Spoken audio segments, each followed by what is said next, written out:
자, 575페이지에 자, 이번엔 단일성 원칙.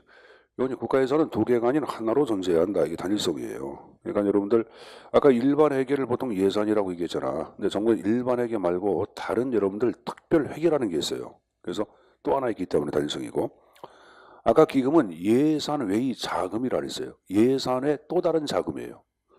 그러니까 보건복지부 예산 말고 별도로 사회복지기금 별도로 운영한다 그랬지. 그러니까 이것도 지금 얘기한 단일성 원칙이고, 추경도 당연히 아까 얘기한 단일성 원칙의 예외라고 말씀드렸습니다. 그 다음 적어보자. 단추특기. 단추특기. 단추특기.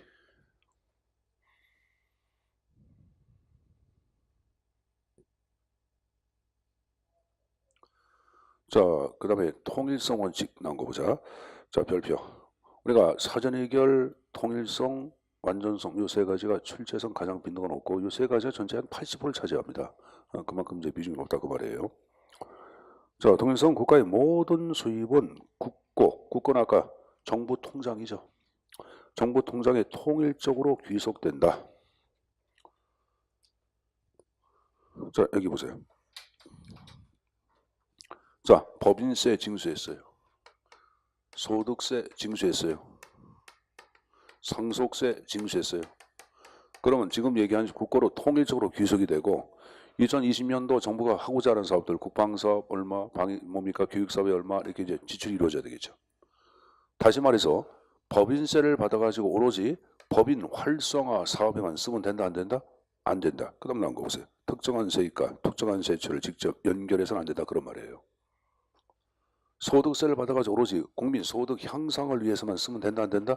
안 된다 그런 말이에요. 여기 보세요. 자, 여러분 통장이 있어. 자, 아버지한테 여러분 용돈 받았어요. 어머니한테, 할머니한테, 할아버지한테, 작은 고모한테, 작은 아버지한테, 큰 아버지한테 그걸 통장에 통일적으로 귀속이 돼야 돼. 되죠? 그럼 아버지한테 받는 것은 오로지 아버지를 위해서만 써? 그건 아니잖아. 정부도 마찬가지예요, 여러분들. 특정한 세입이 특정한 세출로 직접 연결돼서는 안 된다. 이게 통일성이에요. 근데 원칙에 예외가 되는 게 있어요. 자, 일단은 목적세는 그 목적을 위해서 징수하는 조세 아니야. 교육세는 교육 사업을 위해서만 써야 돼, 안 써야 돼. 그래서 여기서는 특정한 세입이 특정한 세출로 직접 연결되기 때문에 통일성 원칙의 예외로 보고 있는 거예요. 자, 그다음에 특별 회계가 나오고 있는데, 자, 특별 회계가 뭔가 좀 잠깐 좀 보겠습니다. 여러분 교재 583페이지. 하단에 특별 회계가 나와. 거기 설치 목적 보시면은 세 번째 특정한 세입으로 특정한 세출의 충당이란 말이 나와. 583페이지. 그리고 이제 그 옆에 부담금 나온 거 봐. 환경예산 특별회계다가 미줄. 요 환경예산 특별회계의 수입원은 거기 개발부담금이라고 나와. 이 개발부담금이라는 게 이것을 여러분들 요 수입은 오로지 뭐 환경 개선을 위해서만 투입이 돼야 돼. 다른 쪽으로 쓰면 안 돼, 여러분들. 이건 특정한 세입이 특정한 세출로 직접 연결이 돼서 안 됐어. 됐죠? 이건 당연히 모의 원칙이야. 통일성 원칙 이해가 되는 거예요. 우리 여러분 계속 어딜 보냐 하면은 590페이지, 592페이지 펴봐. 자, 맨 위에 기금 나와. 그가 특정한 목적을 위하여 특정한 자금을 운영하는 거예요. 특정한 목적을 위해 특정한 자금이 운영되고 투입되는 걸 얘기해요. 사회복지기금은 사회복지를 위해서 만들어진 자금이에요. 그럼 그것은 사회복지를 위해서 써야 돼, 안 써야 돼? 써야 되겠지. 이해했어요? 그러니까 이것도 당연히 모의 원칙이에요. 통일성 원칙의 예외죠, 여러분들. 원위치. 자, 그리고 이제 수입 대체경비라는 게 나와. 아까 여러분 여기 보자. 논문 심사비는 오로지 뭘 위해서만 써야 돼? 논문 심사, 특정한 세비, 특정한 세출로 직접 연결되니까 통일성 원칙의 예외지. 여러분 수입 대체경비랑 거의 같은 말이 수익금 마련 지출 제도입니다. 거의 같은 말이에요, 여러분들. 그러니까 뭐 같은 말이니까 뭐 별도로 외우지 마시고 요 네 가지 형태는 외워두시고 적어보자. 목수특기, 목수특기, 목적세, 수입 대체경비, 특별회계, 기기금, 목수특기. 외웠죠? 목수특기라고 외워두십시오. 자, 정확성 원칙은 예산과 결산은 가급적 일치가 돼야 한다. 그걸 정확성이라고 얘기하는 거예요. 그래서 일단 여러분들 지금 얘기한 8가지 형태의 원칙, 예외가 되는 것들 꼭 머릿속에 좀 정리해서 가져가실 필요가 있습니다. 여러분들. 알았습니까? 자, 그리고 현대적 예산의 원칙에서는 굳이 얘기하면 하나만 가지고 가보죠. 그 다음 페이지 보자. 자, 7번에 행정부 재량의 원칙이란 말이 나와나. 행정부 재량을 일단 행정부 재량 범위를 좀 확대주자고 파악하는 게 잘성을. 그래서 이를 위한 예산이 아까 우리 총괄 예산 배워서 안 배웠어? 배웠죠. 이 총괄 예산 아까 방위비 그럼 방위비 안에는 군사 비복비, 전차 구입비, 소총 구입비, 애미액공 구입비 그런 게 다 들어가 있어 안 들어가 있어? 그 안에서 여러분들 만약에 여러분들 군사 비복비가 좀 남고 소총 구입비가 부족하다고 안에서 자유롭게 융통할 수 있어 없어? 있죠. 그래서 총괄 예산은 행정부 재량의 원칙을 대표하는 예산이다. 이 개념만 좀 이해될 것. 됐습니까? 자, 이 한거로 간자고 바로 577페이지 예산의 분류 파트를 정리하겠습니다. 자, 출체 빈출 B급 자리가 나옵니다. 뭐가 나왔어요? 기능별 분류. 자, 뭐 중요합니다. 중요한 파트인데 자, 일단은 예산의 분류는 왜 예산의 분류를 하는지 그 맨 앞에 이제 의의에 나와요. 그 예산 편성 집행 회계 검사 그런 말 나오는데 이것이 바로 예산의 과정이야. 4대 과정 그러는데 이런 예산의 4대 과정을 좀 쉽게 하기 위해서는 일정한 기준에 따라서 예산을 분류를 해야 되겠죠. 그래서 우리나라 같은 예산의 분류에 관한 형태가 이제 쭉 나오고 있는데 그 다음 페이지 보세요.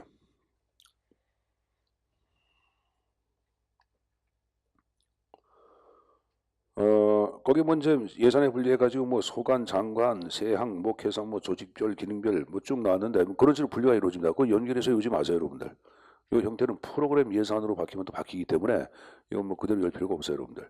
근데 이제 그 조직, 기능, 사업 여러분들 뭐 단위 사업, 품목별 분류가 이런 것도 예산의 분류를 대표해. 그래서 일단은 여러분들 그 밑에 첨삭절의 예산 분류의 본질에서 4대 분류가 나와. 기능, 조직, 품목, 경제에서 4가지가 나와. 그러면 일단은 기능별 분류는 뭐냐? 정부가 무슨 일을 하는데 그게 기능 아니야? 아까 국방의 기능을 하는데 방위의 기능을 하는데 그럼 국방비, 방위비 이런 식으로 얼마를 쓰냐? 알았습니까? 조직은 주체에 따른 분류야. 누가? 고용노동부 예산, 여성부 예산. 그러면 주체가 나온 게 안 나온 게. 그래서 조직체가 나오기 때문에 조직체별 분류, 조직별 분류란 말을 씁니다. 품목은 정부가 무엇을 구입하는데 지출의 대상이야. 자, 물건 구입하는데 얼마 들어가는 거예요? 현재 보세요. 인건비는 뭘 구입한 거야? 그죠? 노동력. 사람이 노동력을 구입하는 거 아니야. 그래서 무엇을 구입하는데 품목이고 경제적 분류는 예산이 정부 예산이 국민 경제에 미치는 효과가 무엇인가를 보여주는 거예요. 지금 무슨 말인지 이해하기 어렵겠지만 좀 이따 보면 이해할 거예요. 그래서 일단은 이 4대 분류의 본질 나왔고 이 분류 자체거나 하나하나 내용을 다 이거 외에도 여러분들 뭐 단위 사업별 분류 뭐 사업계 분류 여러 가지가 있어요. 근데 그런 걸 분류 없겠고 이 4대 분류 형태를 이제 하나하나 숙지해서 가져가면 되는데 자 먼저 여러분들 580페이지에 맨 위에 경제 성질별 분류부터 내용을 좀 정리해 보겠습니다. 580페이지에 자 위에 두 번째 줄 보시면 여러분들 거기 이제 경상계정과 자본계정 분류의 다음 밑줄 예산의 분류를 경상계정과 자본계정의 형태로 분류하는 것이 바로 경제성질이에요. 가장 일반화된 거예요. 그럼 벌써부터 여러분들이 힘들어질 게 아 선생님 경상계정, 자본계정 무슨 말이에요? 말이 이상해. 이상하잖아.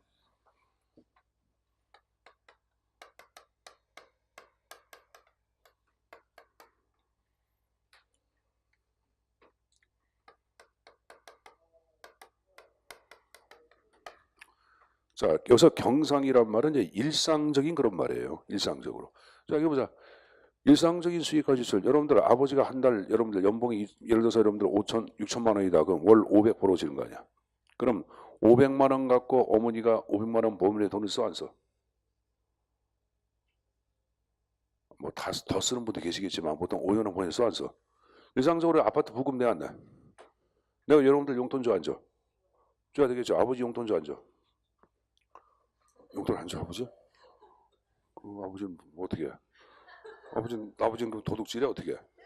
아버지가 벌어가지고 아버지 용돈 안 주면 이상한데. 선생님은 옛날에 이런데 요새는 카드가 많이 활성화. 예전에 이제 돈을 이렇게 받았거든. 돈을 받아가지고 그 돈을 그러니까 돈이 모자르게도 더 줘. 항상 모자라게 줘요. 그러니까 모자라니까 뭘 해야 돼? 삥땅. 삥땅을 안 할 수가 없어서 삥땅을 해야 되는데 요새는 삥땅이가 뭔가 할 것도 없어요. 왜? 카드가 나오다 보니까 카드로 쓰면 여기다 나오죠. 그러니까 이제 요새는 뭐냐면 쓴 내역을 갖고 집중 추측을 받아가지고 그러니까 요새는 체크카드로 바꿔버리더라고. 체크카드가 뭔지 알죠? 그 범위 금액 내에서만 쓰게끔 하는 걸 바꿔버렸는데 그래서 카드를 몰래 하나 만들어놨어요. 다음 달 이제 혼날 거예요, 여러분들. 여기 보자. 여기 보자. 근데 이제 여기 보자. 선생님 보자. 일상적인 지출은 일상적인 수입으로 500만 원 벌어 쓰는 거예요. 근데 그에 따라 어머니가 아버지가 500만 원 벌었는데 600만 원 쓴 경우도 있었어. 그럼 100만 원 더 썼지. 이 100만 원 더 쓴 거 갖고 만든 게 자본 계정이야. 이건 거둔 거 이상 쓰기 위해서 쓰는 것을 적어놓은 게 자본 계정이야. 굳이 얘기하면 여러분들. 알았습니까? 그럼 여러분들 선생님 보자. 그러면 요것이 100이고 요게 20이었어. 자, 2019년도에. 근데 2020년도에는 이게 100인데 이게 여러분들 40이 돼버렸네. 그 2020년도는 2019년도보다 돈을 더 쓴다, 덜 쓴다? 더 쓴다 그거 아니야. 그럼 시중에 돈이 많이 풀려, 안 풀려? 풀려. 돈이 풀리면 여러분 경기가 활성화돼야 돼. 활성화되는 거야. 돈 주고 여러분 우리가 음식 사 먹어 안 사 먹어? 그럼 식당주에는 잘 팔고 난데 또 배추를 사고 여러분 된장도 사 안 사? 그럼 배추 잘 팔리고 된장 잘 팔리니까 여러분들 또 농민들은 농약도 사 안 사? 그러니까 다 돈이 돌면서 좋아하는 거가 좋다 그러는 거예요, 여러분들. 그 돈은 돌수록 좋은 게 안 좋은 게. 그게 돈 아니야. 돌고 도는 게 돈 아니야, 여러분들. 한 사람만 갖고 있으면 문제가 있어 없어? 그렇죠? 그럼 누가 문제를 일으켜? 이건희, 이재용 이런 분들이 혼자 돈을 독식하니까 문제가 돼야 돼. 돈이 좀 돌아야 되는데 여러분들한테도 갑자기 1억 아니 1조가 막 생기고 막 그래. 기분 좋아 안 좋아? 1조씩 내가 줄게.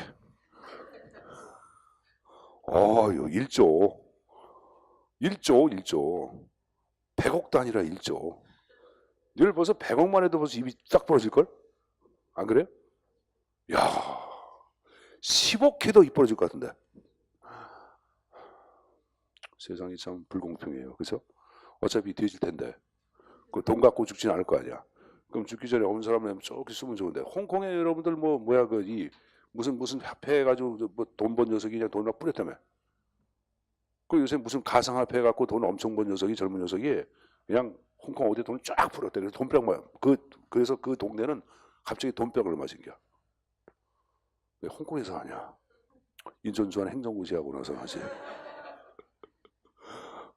나쁜 놈 자식 말이야. 그래서 자 여기 보자. 그럼 하여간에 40대면은 2020년보다 시중에 돈이 많이 풀린 거 아니야. 그럼 돈이 많이 풀리면 이제 물어보자. 경기도 활성화된다 그랬죠. 근데 돈 가치는 떨어져 올라가. 떨어지겠지. 그걸 인플레가 약이라 그랬죠. 그럼 예산을 통한 예산이 국민경제에 미치는 효과 분석이 여기 하지 않아. 예산이 국민경제에 미치는 효과를 분석할 수가 있어 없어? 이렇게 분리하니까. 그래서 여러분들 의의에 예산이 국민경제에 미치는 영향을 파악한 분리란 말 나와 안 나와? 나왔고 거기 옆에도 봐봐. 예산이 똑같은 말 또 한 번 나왔잖아. 그럼 예산이 국민경제에 미치는 효과를 분석하는 사람들은 고위층이야 아니면 실무진들이야? 고위층이 하는 거죠. 그래서 고위층에서의 활용도가 크다 그런 말이에요. 그리고 이 분류는 정부에서 이 경제적 분류를 할 때는 반드시 다른 분류 방법을 병행하도록 의무화시켜 놨어요. 그래서 여기 다른 분류 방법과 분리될 수 없다 그런 말 나오죠. 거기까지만. 알았습니까? 이해했어요? 거기까지만 열어있어요. 다시 앞에 이제. 자 지금 얘기한 거 경제적인 분류 잘 이해 안 가는 사람. 이런 걸 간수하고 앞에 이제 이번엔 기능별 분류 나온 거 보자. 맨 위에 보자. 기능별 분류는 주요 기능에 따라 분류한 건데 기능은 목적과 거의 같아. 뭐랑 같다? 목적과 같은 거예요, 여러분들. 거기 여러분들 세 번째 줄 방위의 기능 방위비, 교육의 기능 교육비, 경제 개발의 기능 경제 개발비 이런 식으로 예산을 분류하는 게 기능별 분류예요, 여러분들. 이해했어요? 선생님 보세요.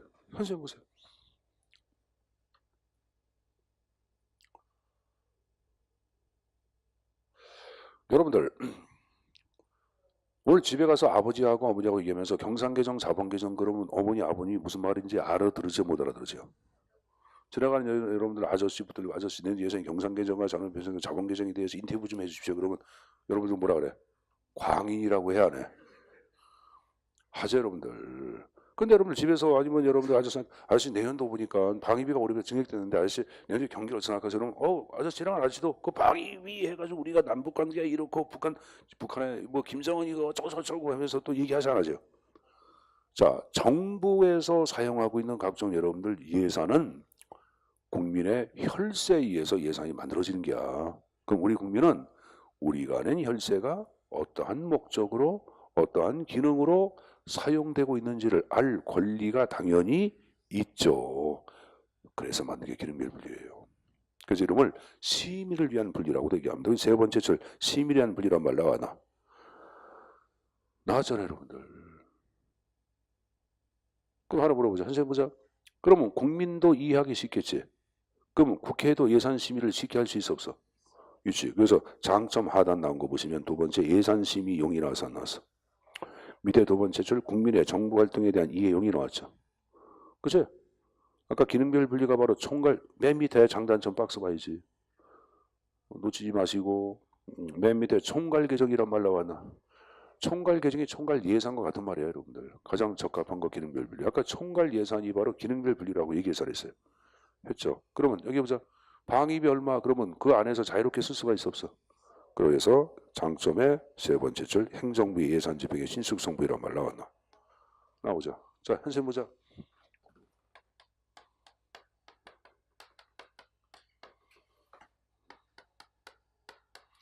자, 정부의 예산 자체는 이제 프로그램 예산의 형태로 이제 분리가 이루어져.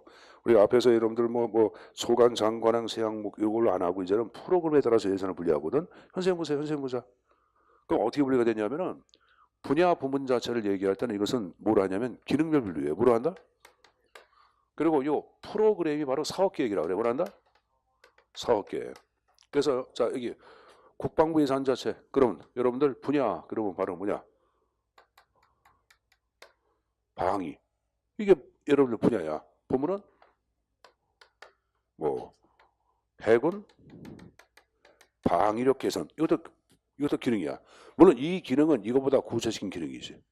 그러면 방위를 구현하기 위한 해군 방위력 개선을 위한 사업 계획이 필요하지. 뭐 함정 사업 이런 식으로. 그러면 여기 보자. 사업 계획이 수립되기 위해서는 앞에 뭐가 먼저 나와야 돼? 기능이 나와야 돼, 안 나와야 돼?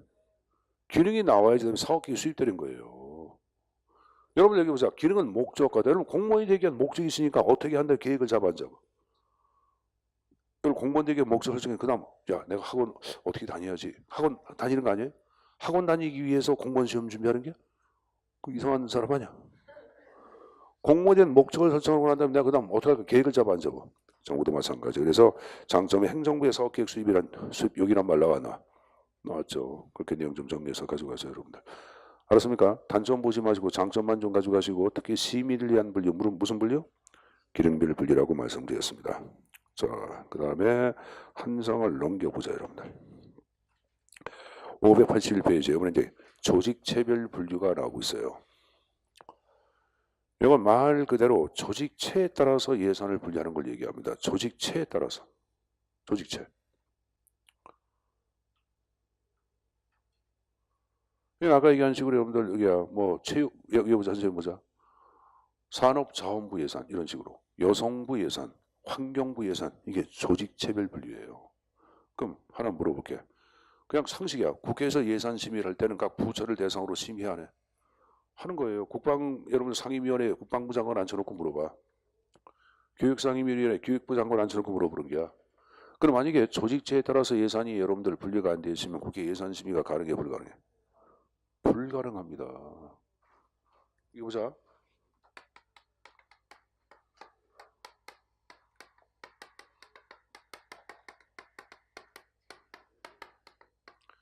해외 주둔 군인 자녀를 위한 학교의 건설이라는 게 있어. 이걸 국회에 심의하려고 그래. 그럼 누굴 불러서 심의해? 국방부 장관? 자녀 교육부 장관일 텐데. 건설 들어갔네? 그럼 국토교통부래? 아니 그래 안 그래? 해외 외교부네? 그러니까 지금 얘기한 식으로 누가 주체가 있어야지 심의할 수 있는 거지. 이건 심의 못 하잖아요, 여러분들. 그래서 입법부의 예산 심의에 있어서 가장 효과적이고 유용한 것, 지금 얘기한 조직체별 분리라고 얘기합니다. 그래서 여러분들 거기 장점에 입법의 예산 통제를 예산 심의로 바꿔버려요.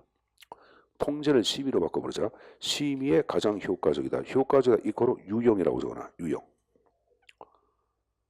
같은 말이야. 박스의 장단점. 자, 여러분들 노동부가 2조를 썼어. 그럼 2조를 쓴 주체는 어디야? 노동부. 그래서 두 번째 경비 지출의 책임 소재를 명확히 한다. 그래서 그건 좀 숙제서 가져가시고 그 밑에 여러분들 자 느낌표 나온 거 봐. 기능별 분리는 입법의 예산 심의를 위하여 가장 유용한 것. 아니죠. 뭐예요? 조직체별 분리라고 얘기했잖아 좀 전에. 이런 문제 나오면 틀려 여러분들. 그러니까 헷갈리면 안 돼. 가져와야 한다고. 물론 기능별 분리도 입법의 예산 심의를 유용하게 하지만 가장 효과가 큰 것, 유용한 것은 무조건 조직체 여러분들. 가장이란 말이 나왔잖아. 자, 쌍그라 사업원의 품목별 분류. 그걸 다른 말로 경비 성질별 분류 그러는데 자, 의 나온 거 봐. 급여, 여비, 정섭이 얼마 이렇게 분류하는 것이 바로 품목의 별 분류에 들어가는 거예요. 이번에 가장 오래된 분류예요. 2번. 그리고 품목별 분류는 맨 밑에 다른 예산 제도에 대체로 수반이 돼. 그러니까 정부에서 어떤 예산 제도를 선택했다 그러면 보통 거기에 수반이 된다 이게. 반드시가 아니야. 대체로 수반이 돼. 아까 제가 이런 경제적 분류는 다른 분류 방법을 반드시 병행한다란다. 그래 혼동하지 마세요. 좀 틀린 거야. 자, 페이지 보자. 장단점이 나오는데 이건 굳이 조목조목 여러분들 인건비 얼마, 여비 얼마 이렇게 하는 거 아니야? 그러면 그 장점의 맨 밑에 행정부의 재량 범위를 줄여 행정부 통제 용의 밑줄. 그 말 이해죠? 재정 통제를 엄격히 한다고 보는 거예요. 조목조목 돼 있으니까. 여비 얼마? 그럼 그것만 써야 더 못 써요, 여러분들. 이해했어요? 자, 그 다음에 여러분들 두 번째, 인건비가 하나의 항목으로 구성되어 있기 때문에 인사행정에 유용한 자료 제공이란 말이 나오죠. 두 가지 형태는 꼭 숙제에서 가져갈 거야. 아, 재정 통제를 가장 엄격히 하고 세 가지구나. 가장 오래된 전통적 분류구나. 그리고 인사행정에 유용한 정보 제공 세 가지는 뭐다? 품목별 분류. 됐습니까? 자, 이제 거기 들어보자. 선생님 보자. 선생님 보세요. 예산 분리에 관한 형태를 제가 네 가지 형태를 얘기했습니다. 경제적 기능별 조직 품목. 자, 물어보자. 경상계정과 자본계정 구분한다. 경제적 분류. 경제 성질 기르니까 그냥 경제적인 분류하자. 그냥 경제라 그러자, 경제. 자, 여러분들 물어보자. 여러분들 예산이 국민 경제에 미치는 효과 분석이 가장 용이하다. 국민 경제가 키워드야. 미치는 효과 분석이 가장 용이한 것. 경제적 분류. 아까 여러분 경기 활성화 그런 거 얘기했잖아. 이건 외우는 게 아니라 이해를 해야 돼. 못 외워 여러분들. 이거 어떻게 해요? 이해를 해야지. 선생님 보세요. 선생님 보세요.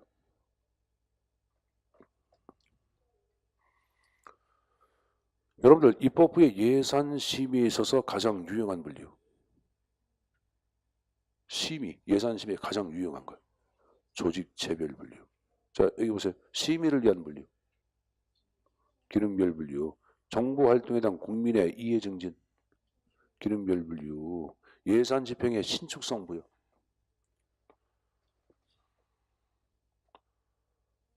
기능별 분류지 뭐야 여러분들. 총괄 개정에 가장 적합. 기능별 분류. 가장 전통적인 분류. 품목. 인사행정에 유용한 정보 제공. 품목. 재정 통제 가장 엄격. 품목별 분류. 다른 예산 제도의 대체로 수반. 품목별 분류.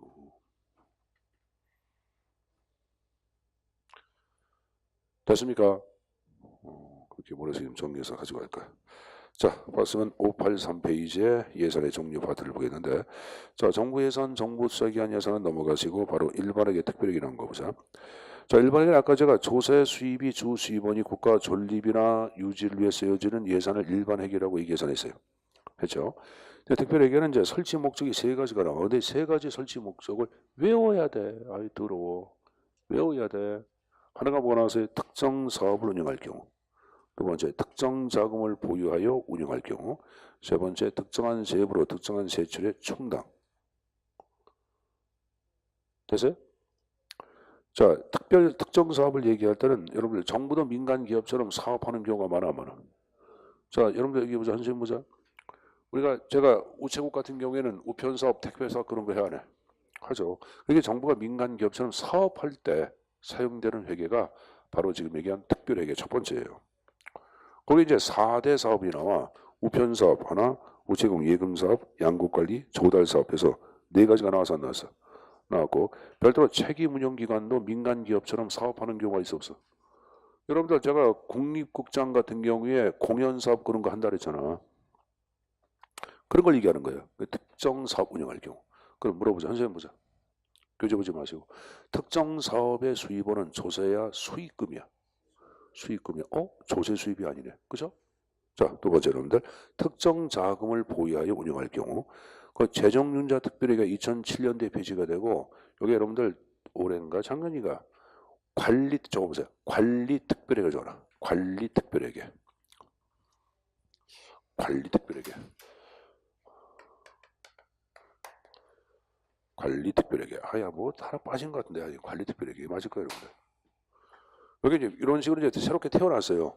근데 이제 그 재정융자 특별회는 거의 같은데 수입원 옆에 2가지가 나와. 공자기금 나왔고 또 하나 뭐가라? 국민연금이나 여러분들 공적 자금이란 말 들어봤어 안 들어봤어? 자 그럼 여러분들 그건 몰라도 되니까 국민연금은 알지? 국민연금의 일부가 지금 얘기한 식으로 관리 특별회계 세입으로 들어와. 뭐 10%인가 그래요 여러분들. 그러니까 연금 자체가 만약에 1년 동안 그중에 1,000억이다 그럼 10% 얼마? 100억. 그럼 100억이란 돈을 갖고 관리를 해. 어떻게 관리하냐? 융자를 내죠. 민간 기업이나 개인한테. 그럼 융자해주면 뭐 받아? 이자. 이자 받는 거예요.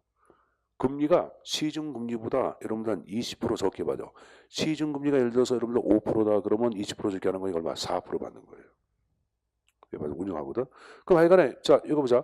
제가 지금 얘기한 두 번째 관리특별회계도 수입원이 조세야 이자 수입이야. 이자 수입이야. 이자 수입. 그 다음에 세 번째 특정한 세로 특정한 세출 충당. 거기 여러분들 뭐 3가지 형태가 쭉 나왔는데 첫 번째 목적세를 제한 나머지는 다 뭐예요 여러분들? 수입원이 조세야 조세가 아니야. 조세가 아닙니다. 부담금 수수료 같은 경우에 세외 수입이라 그래. 무슨 수입? 지방행정론 배웠잖아. 세외 수입 아니야. 조세 수입이 아니잖아. 그러니까 대부분 수입원 자체가 조세 수입이 아니라고 여러분들. 세외 수입이야. 물론 그 안에는 기업처럼 수익을 추구하는 사업도 많아. 많죠. 그럼 그런 것들이 바로 장점이야. 그래서 맨 밑에 장점. 그러면 여러분 기업 논리를 그대로 여러분들 그대로 모방해. 벤치마킹해. 기업의 운영 방식을. 그래서 기업처럼 경영의 합리화, 능률화, 자율성을 제고할 수 있고 또 정부가 기업처럼 사업을 운영할 경우에는 기업 회계 방식을 그대로 취하기 때문에 수익과 지출의 계산을 보다 명확히 한다. 선생님 보자. 과거에 정부의 수익과 지출을 얘기할 때는 현금주의만 갖고 있는데 이제는 현금이 아니라 채권, 채무 여러분들 아니면 여러분들 감가상각까지 다 고려해서 완전 발생주의라는 게 있어요. 그 형태를 정부에서 하려고 노력을 많이 해. 아직까지 예를 발생주의가 도입됐지만 완전 발생주의는 아니에요 여러분들. 추정 발생주의를 쓰고 있는데 이게 이제 완전 발생주의 형태로 가는 게 바로 뭐냐면 이거야. 요거는 좀 틀리게. 우리가 이제 완전 발생주의가 몰라도 돼요 여러분들. 그러니까 기업의 논리를 반영하기 때문에 수익과 지출의 계산을 보다 명확히 한다. 단점을 얘기할 때는 일반 회계 말고 별도로 특별회계가 존재하다 보니까 예산 규모의 복잡성을 가져오겠지. 두 번째, 예산 통제라 민주 통제를 어렵게 한다고는 단점도 내포되어 있습니다. 그래서 그 형태까지 내용 좀 정리해서 가져갈 것. 알았습니까? 자, 봤으면 여러분들 다음 페이지 584페이지 본 예산, 수정 예산, 추가 경정 예산. 아까 본 예산 배웠어 안 배웠어? 수정 예산 배웠어 안 배웠어? 근데 여러분들 거기 쭉 내려와서 특징에 디귿번에 추가 경정 예산안도 수정 예산안을 제출할 수 있다 없다? 있다고 나오지? 있다고. 네 책은 없다고 나와? 선생님 책 있다고 나오는데? 자, 있다. 그것은 숙제에서 가져가시고 자, 그다음에 추가 경정 예산에 관한 형태를 정리하겠습니다. 자, 아까 추가 경정 예산은 단일성 원칙의 예외라고 말씀을 드렸고 거기 뭐 일본은 보정 예산, 프랑스는 수정 예산 수정 제출 예산법 이렇게 많이 쓰고 있는데 요즘 마시고 꼭 가져갈 것은 추경 예산을 마구잡이로 편성하는 것도 문제가 돼야 안 돼. 정부에 여러분들 재정에 부담을 많이 주잖아. 그래서 문재인 정부 때 여러분들 여기 보자. 출범을 한 다음에 뭐 청년 실업 문제 해결하고 뭐 경기 침체 활성화하기 위해서 12조 13조 여러분들 추경 편성했을 때 반대 많이 했잖아요. 여러분들 저 야당에서 왜 이렇게 많이 쓰려고 그러냐 막 반대 그랬잖아. 항상 야당은 반대를 해야 해요. 민주당도 과거엔 반대해서 안 했어요. 반대했잖아요. 여러분. 반대를 위한 반대를 많이 했는데 근데 이제 하여간에 이제 그러한 거 여러분들 청년수당 주는 거 여러분 찬성합니까? 청년수당 주는 거 괜찮아요? 뭐 6개월인가 얼마 준다며 뭐 100만 원씩 얼마 준다며 아우 나는 진짜 개새끼를 세 대가리만 모여있어 솔직히 얘기해요 그거 갖고 여러분 새로운 사업을 전개해서 여러분 일자리를 창출해서 계속 여러분들 할 수 있는 사업을 전개한 게 낫지 몇 개월 주면 나아져 여러분들 나는 그러한 사고를 왜 하는지 모르겠어요 지금 경기도 지금 이재명이가 그거 하거든 그거 다 우리 돈이야 우리가 돈 낸 거예요 여러분들 우리가 돈 낸 거리다. 걔들 뭐 정부에서 하는 게 뭐 갖고 국민이 된 거 아니야. 그렇게 세대나 애들밖에 없는지 모르겠어요. 병무청 요번에 나온 거 봤어요, 여러분들? 병무청? 뭐? 그 사회복지 전문위원들 여러분들 오래 기다리는 3년 기다리는 애들 소집 해지 시켜준대. 그러면 지금 복무한 애들은 뭐야? 지금 복무한 애들 2년 여러분들 11개월 기다리다가 12개월 들어가서 복무한 애들은 그럼 뭐가 되는 거야? 그럼 여러분 내부에 형평이나 공평도 없어요 여러분들 이 병무청 이 새끼들 웃기는 놈들이에요 근데 그 병무청장을 누가 임명한 거야? 문재인 대통령이 난 화나 죽겠어요 여러분들 하는 거 보면은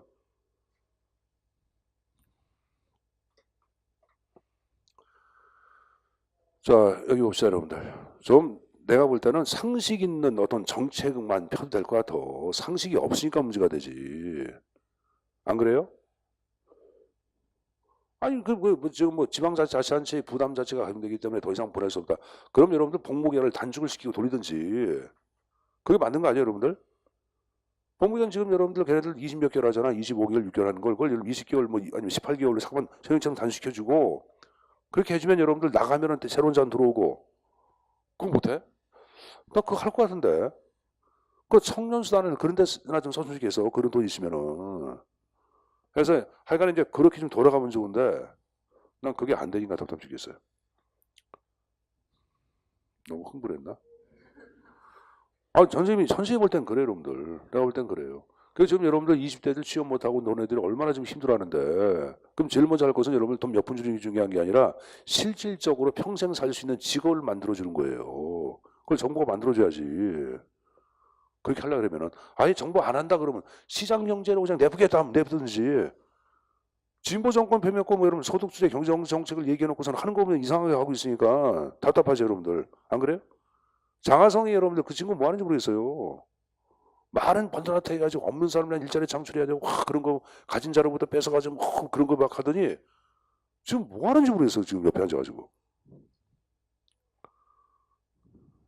그만둬 공부를 해야지 붙잡혀 갈라 우선 여러분들 뭐 하여간에 말 잘못하면 붙잡아 간다며 자 계속 보겠습니다 뭐 하다 말았냐 추경 예산 아니 나 같은 사람이 얼마나 문재인 좋아했는데 문재인 대통령 광팬이었는데 그러니까 나같이 여러분들 이렇게 민심이 이렇게 팍팍 이렇게 도는 사람들이 생겨 안 생겨 생기죠 그렇다고 내가 뭐 딴 나라당 뭐 저유한국당인지 그런 애들 내가 돼지한국당 걔네들 여러분들 좋아하는 것도 아니지만 그 여러분들 대안을 좀 잠깐만 찾아볼 수밖에 없는 거예요. 지금 민주당이 아니라 정의당으로 갈 수 있는 거고. 근데 정의당도 여러분들 그것도 정부 정책이라는 게 뭐냐면은 그냥 포퓰리즘에 씌우지 말고 현실 자체를 정확히 입각해서 하는 정책이 좀 나왔으면 좋겠어요. 우리들이 진짜 피부로 와닿고 자 지금 잘하고 있구나는 느끼는 정책. 그 정책을 할 수 있는데 그걸 왜 못하는지 모르겠어요, 여러분들. 불가피하게 기조 바꾼다 해가 정책 중간에 수정해버리고 그럼 정부의 신뢰가 더 떨어져 안 떨어져? 떨어지고 노동시간 뭐 52시간 것도 뭐 수정한다며 또 그럼 다시 옛날로 돌아가는 거지 그 정책 왜 펴? 이게 오락가락 하는지 모르겠어요 추경예산 보자. 추경예산 하다가 동일한. 추경예산 자체를 대표하는 건 네 가지가 나왔는데 암기두자. 거기다가 경기법전 적어놓자. 경기법전. 경기법전. 경기 침체. 법령에 따라 국가 지급. 전쟁이나 사회 재난에 따른 대규모의 피해. 경기법전. 됐습니까? 꼭 외워야 합니다. 1번, 2번, 3번 자체는 좀 숙지해서 가져가셔야 합니다. 요 3번 자체는 법령에 따라 국가 지급해야 할 지출이 발생한다는 것은 법령에 예를 들어서 여러분들 뭐 해안 뭐 조난 파괴돼 가지고 희생자들에 대해서 정부가 뭐 어떤 얼마의 돈을 지급해야 한다. 그럼 법령에 따라 국가 지급해야 할 지출이 발생을 한 게 안 한 게. 그런 걸 얘기하는 거예요. 일단 이제 돈을 내야 한다고 보는 거예요. 자, 지역 예산 자체는 좀 여러분들이 좀 외워두시고 여기 보자. 지역 예산은 선생님 보자. 지방정부, 중앙정부 가운데 어디서 보다 많이 쓸까? 지방정부가. 추경 예산은 여러분들 너무 많이 편성하면 국가가 부도까지 가안가? 갈 수가 있는 거예요. 그러면 중앙정부 부도가 나면 큰일 나냐? 국가 맛이 가는 거 아니야? 그러니까 지방정부는 부도가 나도 뒤에 누가 있어? 중앙정부 형님 있잖아. 그래서 상대적으로 맨 위에 거기 585페이지의 세 번째 줄 지방정부는 중앙정부보다 추경을 보다 많이 편성한다 그런 말 쓰고 있는 거예요. 알았습니까? 자, 4번에 임시예산의 형태가 세 가지 형태가 쭉 나오는데 한 장을 넘겨보자. 자, 가예산, 잠정예산, 준예산 세 가지 형태가 쭉 나오고 있습니다. 자, 가예산은 사용기간이 한정되어 있어요. 최초 뭐 1개월. 잠정예산은 무제한이고 준예산도 무제한입니다. 자, 근데 국회 의결을 받고 쓰는 것은 두 가지가 있어요. 가예산하고 잠정예산이고 아까 준예산은 사전의결의 원칙의 예외라고 배워서 안 배웠어? 배웠죠. 그렇게 나온 거예요. 가예산 제1공태 채택했고 잠정예산은 우리나라에 쓴 적이 없어요. 거기 4개의 나라, 선생님 요런 기법 얘기했죠. 잠수하여 영일 말에 가서 미역해다. 잠수하여 잠정예산, 영일 말에 가서 영국, 일본, 미역해다. 미국, 캐나다, 그랬지. 준예산은 여러분들 독일과 한국서 채택하고 있는데 하나 유의할 한국은 중앙정부에서 준예산을 사용한 적이 한 번도 없습니다. 중앙정부에서. 지방정부는 2003년도 부안군, 2011년도 성남시에서 사용한 적은 있어. 지방정부에서는. 근데 중앙정부 차원에서 준예산을 쓴 적은 있다 없다? 없다.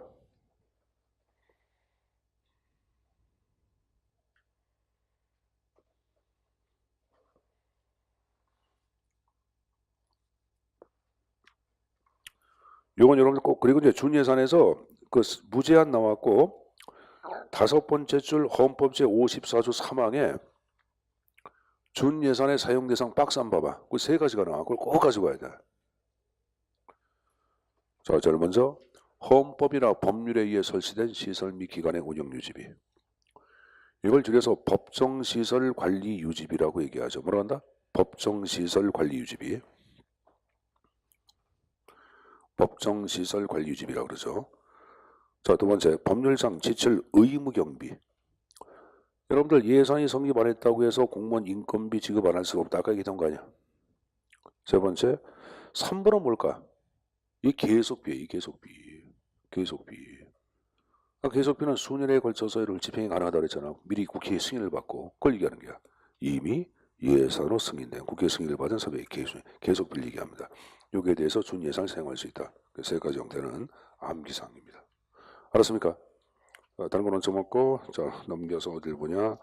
여러분들 590페이지 조세 지출 예산이 나와요. 자 이것도 이제 요새 가끔 나오는 문제 형태입니다. C급 정도로 보고 있는데 CSD급. 그럼 여러분이 조세 지출이 무엇인가를 먼저 가져가야 돼. 조세 지출은 쉽게 얘기하면 조세 감면을 얘기합니다. 뭘 얘기한다? 조세 감면. 조세 감면의 의미를 갖고 있는 게 다 들어가. 뭐 비과세, 여러분들 특혜적 세를 준다든가. 거기 여러분들 어디 나오냐면은 591페이지. 맨 위에 조세 지출 이용 비과세, 면세, 소득공제, 특혜 절충 나왔나? 세액 감면, 뭐 세액 공제 그게 다 조세 지출이 들어가는 거예요.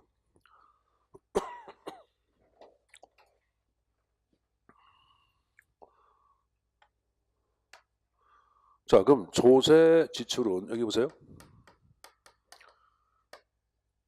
이렇게 얘기할 수 있겠지. 법인세 감면, 그럼 형식은 조세야. 근데 감면한 만큼 돈이 들어온 게 안 들어온 게야.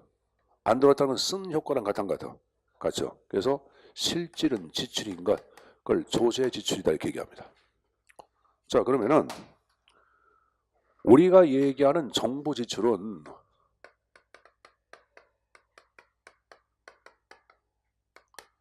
두 가지 형태로 구성되어 있어요. 하나는 조세 지출이 있고 또 하나 예산 지출이 있어. 이걸 우리는 직접 지출이라고 얘기합니다. 이걸 뭐라냐? 간접 지출이라고 그래. 뭐란다? 조세 감면도 아니라 간접 지출 형태의 지출과 똑같잖아요, 여러분들. 자, 보자. 민간 기업에 대해서 보조금 10조를 해줬어요. 민간 기업에 대해서 여러분들 조세 감면, 법인세 감면 10조를 해줬어. 어? 그럼 민간 기업에서 법인세 감면 10조 한다는 것은 여기 보자. 민간 기업에 대해서 보조하는 거랑 같은 것 같아. 똑같아. 그래서 이를 뭐라 하냐? 이거를 일명 숨겨진 보조금이라고 그래. 뭐란다? 숨겨진 보조금 이런 말을 했습니다. 뭐를? 조세 지출을. 근데 그동안 정부는 이것만을 지출로 파악했어요. 이건 지출로 인정을 안 했다고. 그러니까 정부의 실질적인 재정 지출 규모가 파악이 어려워. 어려운 거 이건 안 했으니까. 또 하나, 이건 여러분들 요 조세 지출은 여러분들 정부의 지출로 인식을 못하다 보니까 눈먼 사각지대야. 블랙박스야. 그러니까 이게 갖고 어떡하냐? 정부가 특정 기업에 특혜를 주는 경우도 많아. 굉장히 많이 했던 거 아니야? 뭐 여러분 전자회사에 여러분들 법인세 감면, 자동차 뭐 법인세 감면 뭐 그런 거 많이 해준 거 아니야? 이명박 정부 때는 자동차 법인세 감면해주고 뭐 세율 낮춰주고 막 그랬잖아. 특정 기업만 이렇게 하잖아. 그럼 이것은 조세제도의 형평성을 파괴한 게 아닌 게 파괴하고 거기에 근거해 각종 부패도 하게 돼야 돼. 그렇죠. 그래서 이러한 문제를 해석하기 위하여 2011년도 예산을 편성할 때부터 행정부에서 우리나라는 조세지출 예산서, 조세지출 내역을 적어놓은 예산서를 국회에 제출을 의무화시켰고 국회의 꼭 승인을 받고 하도록 바꿔놨습니다. 이게 먼저 등장한 나라는 어디냐? 독일에서 먼저 등장해. 어디? 독일에서. 자, 그럼 여러분들 조세지출 예산 590페이지 메뉴 보자. 정책적인 세금 감면 조치인 조세 지출로 인한 세수 감소액을 체계적으로 표시한 걸 이렇게 나왔죠. 세 번째 줄, 독일에서 최초로 등장했다 안 했다? 등장했다. 자, 그 다음에 쭉 내려가서 숨겨진 보조금이란 말이 나오고 그 앞에 간접 지출이란 말이 나와 있잖아. 그럼 이것은 문제가 많다 보니까 의회 통제가 필요하잖아. 그래서 조세 지출은 의회 통제가 필요해서 만들어진 것 조세 지출 예산이라고 얘기하는 거예요, 여러분들. 옆 페이지 맨 위에 2011년도 예산부터 적용해 나가면 전제도 얘기했죠. 자, 그러면 591페이지 하단에 장단점이 있어 없어? 자, 장점 나온 거 보자. 재정민주주의 구현이란 말은 무슨 말인지 알죠? 선생님 보자. 선생님 보세요. 아까 재정민주주의 의미 두 가지 얘기해봐. 소극은 뭐야? 의회 재정주권주의. 그럼 여러분들 의회가 조세 지출 예산서를 승인한다는 것은 의회 재정주권주의 구인하고도 관련이 된다. 되죠? 그래서 1번급 피인이야. 알았습니까? 그럼 3번에 만성화된 조세 지출을 효과를 통제할 수 있다. 맞죠? 그럼 불필요한 조세 지출을 폐지함으로써 4번에 조세제도 행정계산에 도움을 주죠. 5번에 재정 규모 정확하게 파악하죠. 왜? 간접 지출도 지출을 인식하는 거니까. 6번에 세수 인상을 위한 자리 확보, 부당하고 비효율적인 조지를 축소할 수 있고 재정 부담의 형평성 제고, 공평성 제고에 기여합니다. 그러니까 단점을 얘기할 때는 자, 여기 보자. 조세 지출 예산은 행정부의 재량을 확대한 게야, 재량을 통제한 게야. 통제한 거죠. 왜? 마음대로 못하기가 아니야. 그래서 경직성을 가져온다고. 아까 제가 조세 지출은 여기 보자. 숨겨진 보조금이라고 계산했어요. 했죠. 그럼 요새 내역을 외부로 공개할 때는 국제사회에서 여러분들 무형마찰 소지가 있었어. 당신네 왜 자동차 부분에 대해서 뭐 법인세 감면 우리도 해줘 이런 식으로 나와. 그걸 얘기하는 거예요. 개방화 된 국제사회에서 무형마찰 소지가 있다. 비판을 받는 거예요. 여러분들. 알았습니까? 자, 봤으면 다음 페이지 기금 나온 거 보자. 자, 일단 기금은 국가 특정한 목적을 위해서 만든 특정 자금이라고 얘기했어요. 했죠. 했고, 두 번째, 기금은 항상 법률에 근거하여 기금을 설치해야 합니다. 그래서 기금 법정주의 원칙이라고 얘기합니다.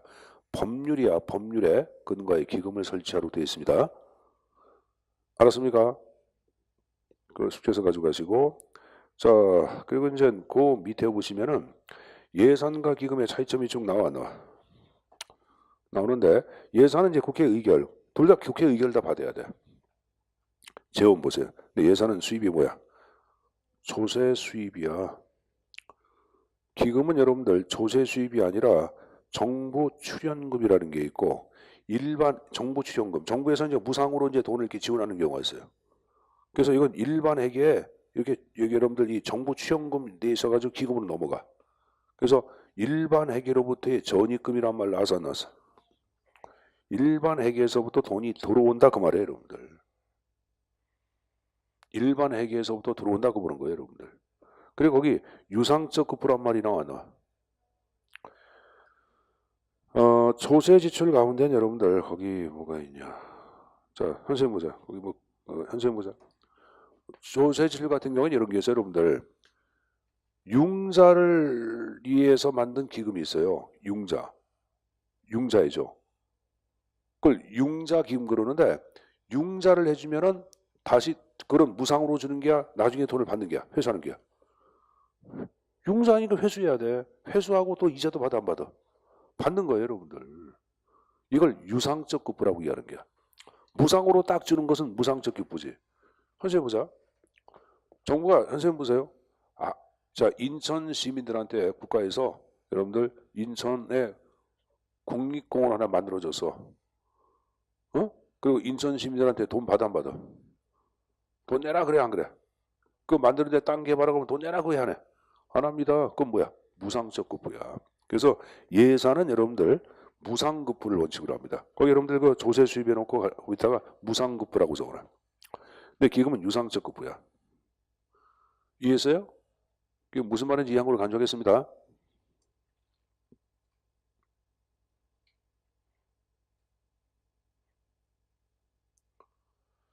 자, 그 다음에 여러분들 그 밑에 계획변경. 예산은 추가 경정 예산을 편성해서 변경토록 되어 있습니다. 근데 기금은 예산이 아니에요. 거기 여러분들 아까 예산의 자금이라고 배워서 안 배웠어? 그러니까 추경을 편성할 수가 없어요. 그럼 어떡하냐? 우리가 이제 기금 가운데는 금융성 기금이라는 게 있어요.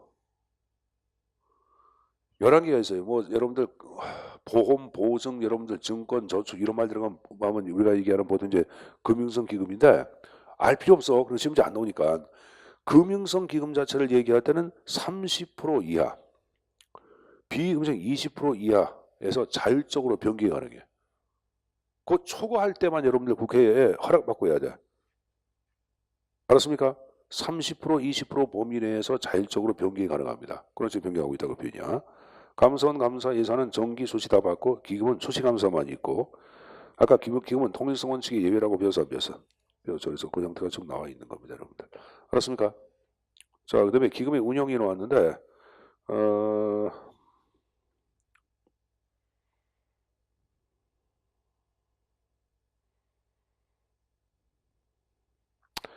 그다 적어놓자. 그 다음 페이지 봐봐. 기금 수입 절차라는 게 나오는 데다가 적어놓자. 예산의 절차와 동일. 뭐랑 갖다 냈어요, 지금? 예산 절차. 좀 이따 예산 절차표. 똑같습니다. 거기 여러분들 그 기금 결산 절차도 예산과 똑같아요. 정부의 결산과 똑같습니다. 알았습니까?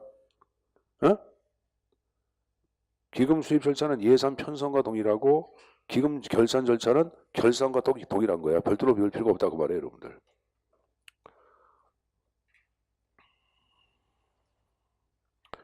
자, 그리고 이제 마지막 나온 게 남녀 평등 예산이라는 게 나오죠. 이걸 성인지 예산이라고 얘기하는데, 자, 여기 보자. 선생님 보자. 정부의 각종 활동은 남성과 여성에 미치는 영향은 보통 다르다고 봅니다. 무슨 말인지 알 거예요, 여러분들. 선생님 보자. 여성들은 여러분들 한 달에 한 번씩 여러분들 생리를 합니다. 근데 이제 우리 남성들은 그 생리할 때 여성들이 갖고 있는 고통을 잘 몰라. 어떤 여성들은 아기 낳는 거 다음으로 아픈 게 생리 고통이래. 그러면 이런 건 남성과 여성 자체의 어떤 성에는 차이가 있어 없어? 그건 정부가 인식하고 성의 차이가 나기 때문에 그걸 우대를 좀 해줘야 돼 여러분들. 그러니까 뭐 한 달에 한 번씩 여러분들 월차 휴가를 준다든가 이해 근무한 뭐 유급 휴가를 준다든가 이걸 여러분들 좀 할 필요가 있어 없어? 있는 거예요. 근데 그동안 우리나라가 한 번도 안 했다고 가정해보자. 그러면 우리 이번에 행정안전부에서는 여성 공무원을 위한 생리 휴가에 필요한 유급 휴가에 필요한 예산을 이렇게 편성해서 올립니다. 이런 식으로 표시하도록 한 게야. 화장실 항상 화장실 자체의 크기는 남성과 여성이 똑같아야 돼, 좀 달라야 돼. 근데 여기 우리 학원은 같아 안 같아? 같으니까 여성, 어? 남자 화장실이 남자 저게 두 개가 있어. 두 개. 여자들도 두 개 아니야? 세 개예요? 근데 가봐서로 두 개야. 두 개고 남자도 두 개고. 그 남자는 또 오줌 누는 데가 또 별도로 돼 있어. 그 남자가 커 안 커? 커. 여기 우리 남자가 크구나. 그럼 이건 여러분들 좀 잘못된 게 안 된 게야. 된 거 여러분들 여기 봐봐. 어딜 가나 남성과 여성 공동으로 어디 놀러 가면 화장실 줄 서 있잖아. 그럼 여자가 줄 서 있어, 남자가 줄 서 있어? 여자가 줄 서 있지 남성들은 거의 안 서 있어요. 왜 그러냐? 남성은 아무데나 볼 수 있는 개야. 자, 웃자고 하는 얘기예요, 여러분들. 그러니까 전국토에 화장실가 가능하다고. 그러니까 여러분들 행정안전부 입장에서도 그리고 그 화장실 크기는 여성이 남성보다 한 두 개, 세 개 이상으로 크게 해줘야 돼. 그래서 이번에 건물 증축할 때 화장실 크기를 여성을 남성보다 세 배 이상 크게 증축하는 쪽으로 예산을 편성했습니다. 하는 걸 작성해서 국회에 보고하는 것을 의무화시켰어요. 이걸 성인지 예산이라 그래. 이건 똑같이 해주는 게 아니야. 어느 성을 더 주류화로 할 것인가, 이걸 성주류화 정책이라 그래. 성중립 정책이 아니라 성주류화 정책이라고 얘기합니다.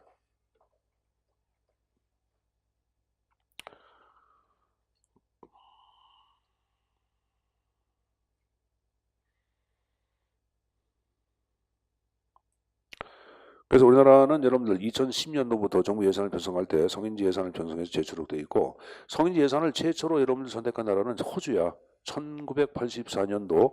근데 호주에서 선택한 것은 아젠다, 의제로 선택한 거고, 한국은 법률에 규정을 해. 최초로 법률로 규정한 나라가 그럼 대한민국이야. 알았습니까? 최초로 법률로 규정한 나라 어디다?